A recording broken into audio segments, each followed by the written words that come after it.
we got a just that we got a lot of good looks offensively. You know, out of when we got the ball out of the traps. You know, we got a lot of good looks. We didn't shoot the ball great, and that the game wasn't as bad as the score said it was. Is that encouraging to know that it's just sort of making clean looks? Yeah, I mean, like I said, we had a lot of opportunities shooting the ball. Um, they played as good a game as they played in a while, so um, you know, we just got to understand that you know the things we saw on film. You know, we clean up some of those things offensively and defensively, and we'll have a chance. You know, we know that we'll have a chance. In light of CJ's game, what were your conversations with him be like, or how would you approach him? Um, we spoke after the game, and we just talked about the traps. You know, they even more so than the regular season. They were like at half court trapping us, and you know they were physical, and you know they were out there, they were ready. But I just told him it's no excuses, you know, for myself or for him. We gotta still keep attacking. You know, we gotta do a better job passing the ball out. Um, just see situations quicker, and we still got to be aggressive, you know, and attack and shoot the ball. So that was pretty much it. Much like you, confidence has never been an issue for him. I assume you're not worried about that. Nah, not at all. Especially not CJ McCollum.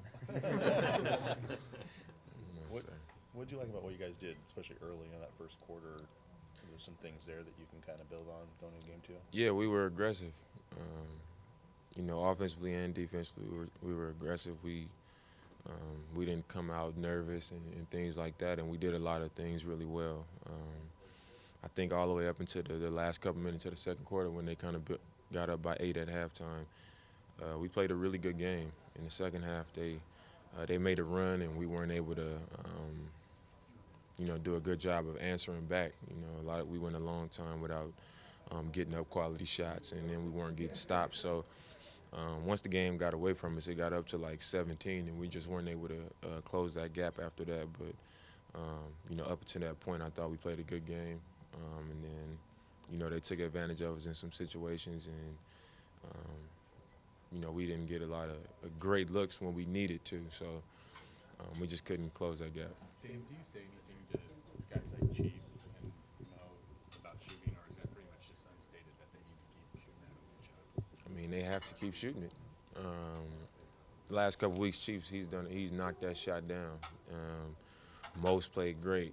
And, you know, they're a huge part of the reason why we closed out the season the way we did and got this fifth spot. And you know, now we're here, and you know, we're playing against a good team. So nobody said it was going to be easy. You know, nobody said that it was going to be so smooth and sweet. But you know, they're going to get good looks at the basket. You know, two guys are going to come. They're going to have open threes, and they're shots that we know they can make, and we want them to take. You know, the more they take those shots and make those shots, the looser those traps will be. And you know, we'll continue to trust it and make the right plays. When you have to be a primary scorer and to fake this ball, how much does that wear on you throughout the course of the game? It's tough. Just because it's enough having to, you know, guard so many pick and rolls and, you know, help off screens and then guard them on the block and got to keep them on one side. You know, that's one thing, and then you getting trapped on the other end. So, you know, it's different. You know, we're defending him a different way than they're defending me, so that it wears on you. It's tough. So, you know, I'm sure we'll make some adjustments to maybe where some possessions I'm not guarding him every time, where I'm in all the pick and rolls, and just mix it up that way. You know, but we just got to continue to compete. You know, I think if we do that, stay persistent and just, you know, let them know that we're here, we're not going anywhere, you know, it'll show through. You know, we'll find a way to get it done. When you had that conversation with CJ, during which no excuses came up, Yeah. was that derived from something in your past where you had to deal with adversity and come to grips with no excuses? No, it's just, I mean, it's never been excuses with me, period. But I say that to him because it's easy to say, man, they trapping us, and you know what I mean? And it's hard. You know, it's tough to play against when you got guys that can really move. You know, they're allowed to play really physical. It's tough to still go out there and get 20 points and make the right plays and come down and play good defense, it's hard to play against. But when you psych yourself out into thinking that, it's a crutch, that's where you mess up at. So I just wanted to let them know, that the same goes for me. It's no excuses. You got to let them do what they're going to do, but we got to be better about it and do a better job, period. And that's a conversation that we can have. And we had that conversation.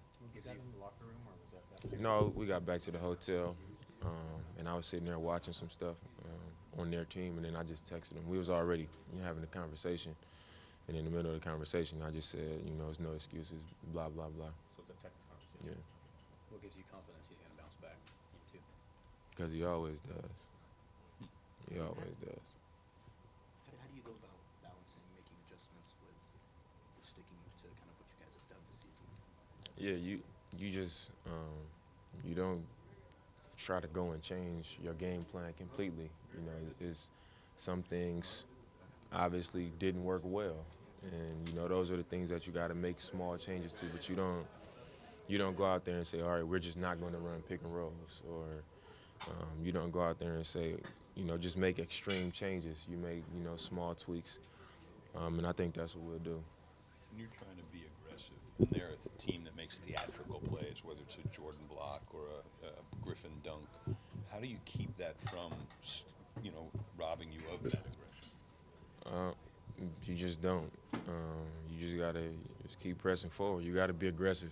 You don't win games being passive. So I don't think those plays, take away your aggression. I think you just gotta not let it turn into runs. For them, catching lobs, blocking shots, those are momentum-changing plays. That's what gets them going. That's what get their crowd into the game. That's what their fans come here to see, lob dunks and block shots and Jamal Crawford, dancing with the ball. That's what they get off on. They like to see that, and we just got to limit that, because those are game-changing plays for them.